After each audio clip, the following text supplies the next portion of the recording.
Hey there retro lovers, welcome back to another episode of Feeling Retro, where we review, enjoy and admire all things retro. Today we're going back more than 20 years to 1998 with Sony's compact component system, the CMT SD1. The year that Google was founded, France won the World Cup and the assembly of the International Space Station began. With its lovely aesthetics, compact design and overall great value for money, today we have the complete setup to look at with you, including the SSC SD1 two-way bass reflex system speakers, the HCD SD1 compact disc and receiver, the MDS SD1 mini disc player and recorder, the TC SD1 cassette tape deck, and the wonderfully stylish original flip remote control, the CMT SD1.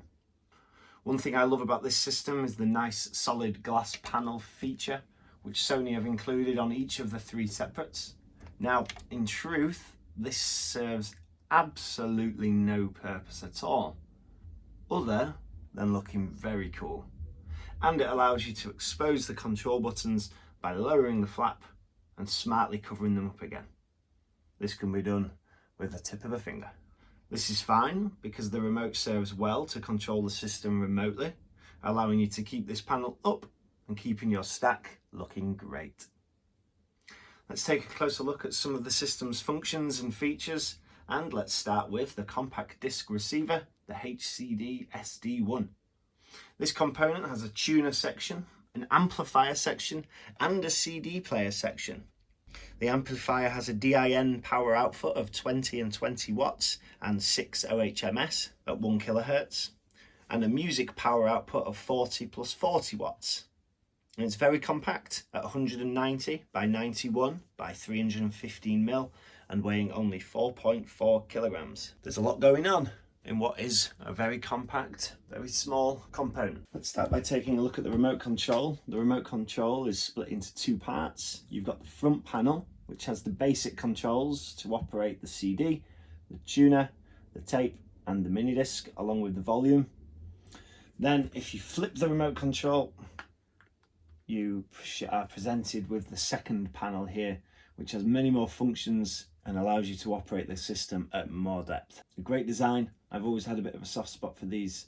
It takes me back to the 90s when having some technology that flipped seemed to be the coolest thing in the world. Do you remember the Motorola? What was the phone? The Motorola Razr. Yeah, it reminds me of that. So let's get the system turned on. This remote control takes two AA batteries. For the first time I think here on Feeling Retro, I have actually remembered the batteries. Go me. If I lower the glass panel here, you can see that it has a clock signal, a clock symbol and a small light on top of it. Now there's no way of operating this from the system here. This is a job for the remote control. And then you can set the time to come on at a specific time, enter and off at 1 o'clock. And it's going to be the tuner, not the tuner, and that means that this will switch on its own. I can't remember the time that I set.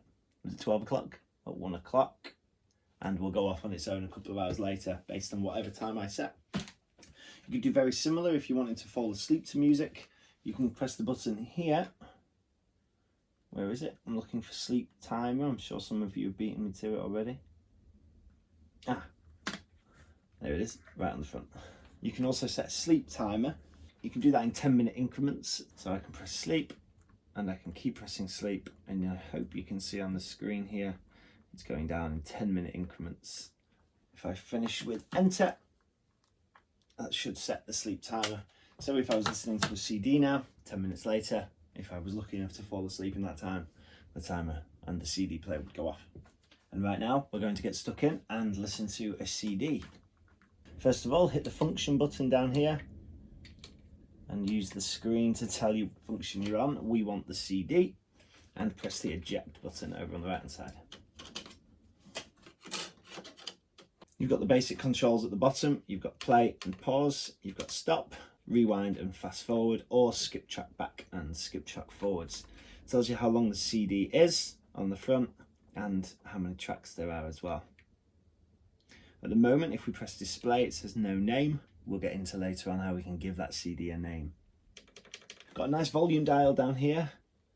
Does feel a little bit lightweight, not quite as sturdy as you would expect to get on another piece of kit, perhaps with a Denon, for example. Feels a little bit wobbly, a little bit scratchy and tinny.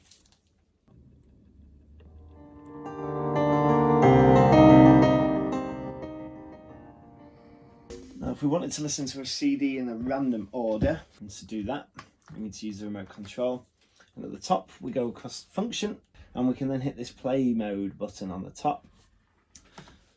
Bring the camera in just slightly so you can see the display, because along the top, if I keep pressing play mode, we should see the option for shuffle and program,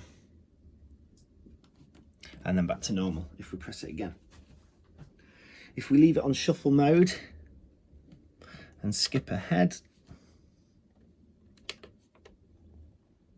it should start us on a random track. Track 14.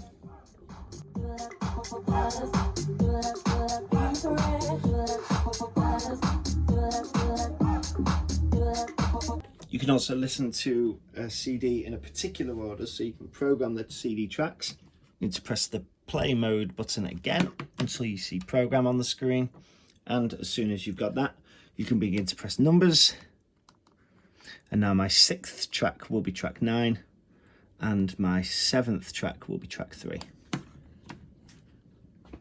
To cancel that, you press play mode one more time until shuffle and program have both done. Okay, let's get you back in position. Hey retro lovers, I hope you're enjoying Tom's detailed analysis of this machinery. We upload new videos every Friday at 7 PM UK time. And our 2021 resolution is to get to 10,000 subscribers. So click that red button, help us reach our goal. And if you're enjoying this, click the like button. Means a lot, thank you. Back to the video. So earlier on I mentioned that you could label a CD and give it a name.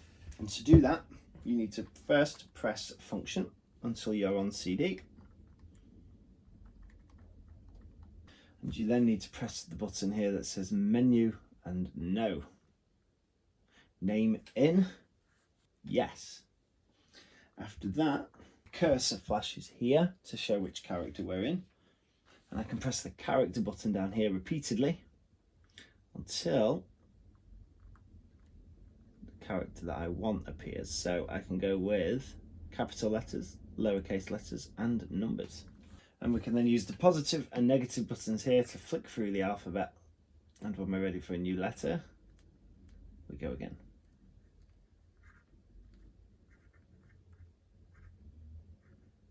And I'm going to go into super speed mode here. Super speed mode enabled. At the moment we've got our CD called Feeling almost Feeling Retro. We've reviewed quite a few little micro component systems like this. That's the first time I've seen that function there. You can also do the same with the mini disc player as well later on. I think that's really cool if you're like me and you've got quite a few blank CDs that have been made, or you've got CDs that just aren't quite as mainstream that the system probably won't recognise. Really great feature, a little bit fiddly to do with these really small buttons going left and right, but I love it. Thank you for watching this video. In next week's we're going to continue looking at the same system and be looking at the FM AM stereo receiver. We're also going to take a look at the mini disc player, and Tom's going to have some problems with it that I found very entertaining. I am well confused, I'm sure that's the right thing. We're also going to take a look at the back of the system and do some sound tests. So again, if you're not subscribed, click that red button and we'll see you next week. Thanks for watching.